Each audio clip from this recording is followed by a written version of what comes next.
Hi, I'm Margot Politis. Welcome to Study English IELTS Preparation. Today we're taking a look at tenses.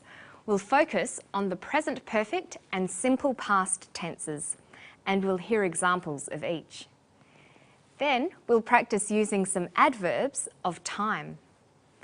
The clip we're looking at today is about greenhouse gases. Scientists have been measuring the concentration of certain gases stored in ice in Antarctica. Let's find out more. The air archived in ice helps prove how much the level of greenhouse gases in the atmosphere has changed in just the last 200 years. What we found out is that indeed there were much lower concentrations pre-industrially, around about a third of the methane concentration that we have presently. We've seen a big increase in carbon dioxide, so the two main greenhouse gases in the atmosphere have increased. Well, if we look back 500,000 years ago, we don't see concentrations anything like we have presently. We can link those high concentrations of present day uniquely to activities of man, combustion of fossil fuels, clearing of lands and so on, agricultural activities. As you know, there is a variety of verb tenses in English: simple, perfect, and continuous. Tenses are used to describe past, present, and future actions. Sometimes we need to give more information about when an action happened, how long it happened for, and whether it is continuing. When an action has been completed, we use the present perfect tense. Listen to Dr. Etheridge use it here. What we found out is that indeed there were much lower concentrations pre-industrially, around about a third of the methane concentration that we have presently. We've seen a big increase in carbon dioxide, so the two main greenhouse gases in the atmosphere have increased. Dr. Etheridge uses the present perfect tense.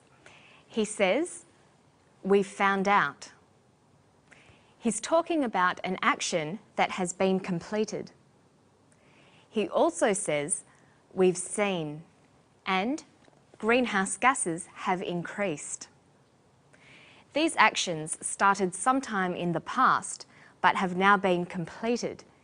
They are in the present perfect tense. When an action has only recently been completed, we can highlight this by using the adverb just.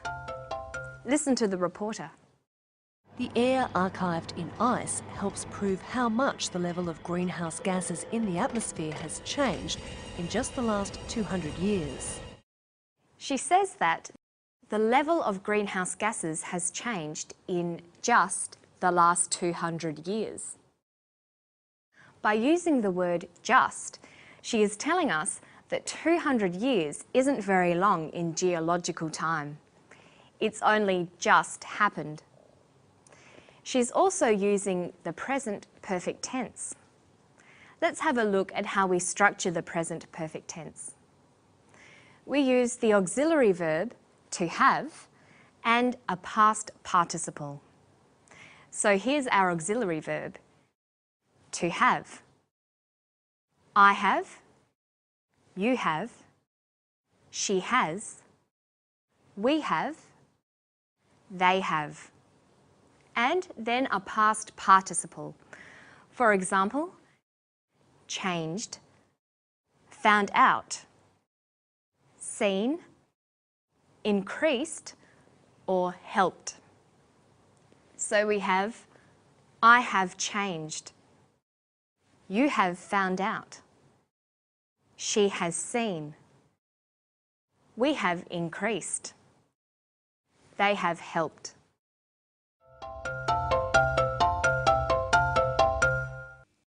Now let's take a look at the simple past tense. We use the simple past tense when an action occurs at a particular time in the past. For example, last Christmas, or on the 15th of May, or in 1979, or 3 million years ago. Let's listen to Dr. Etheridge. What we found out is that indeed there were much lower concentrations pre-industrially, around about a third of the methane concentration that we have presently. He says that there were much lower concentrations pre-industrially. This refers to a particular time in the past, that is, pre-industrially, or before the Industrial Revolution in Europe. The atmosphere was cleaner then because there weren't industries producing greenhouse gases and other pollution.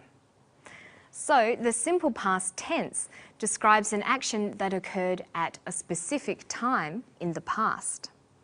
But the present perfect tense describes an action that has been completed at some indefinite time in the past.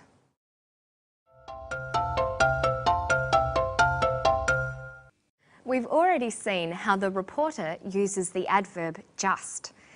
Just is an adverb of time. There are several adverbs of time. They can be used with the present perfect tense to give a number of different meanings. Listen again. The air archived in ice helps prove how much the level of greenhouse gases in the atmosphere has changed in just the last 200 years. The reporter uses the adverb just. When you are using the present perfect to talk about a recently completed action, you can use the adverbs just, already, yet, or still. For example, the level has changed in just 200 years. The Earth's atmosphere has already been destroyed. The adverbs of time yet and still are used in question forms and negative constructions. For example, have you finished your assignment yet? No, I am still writing the introduction. Or, have you finished your assignment yet? No, I haven't written the introduction yet.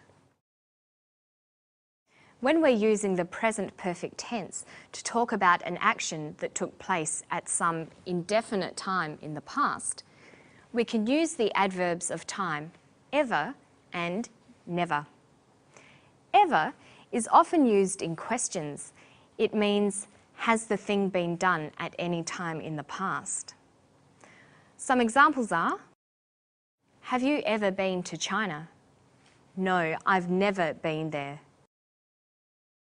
Finally, when we're talking about an action that took place at a point in the past, up to and including now, we can use the adverbs of time for, from, and since.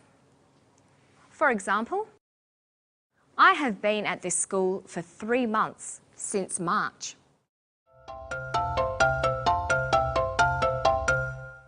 So you can see that there are different adverbs of time for different uses of the present perfect.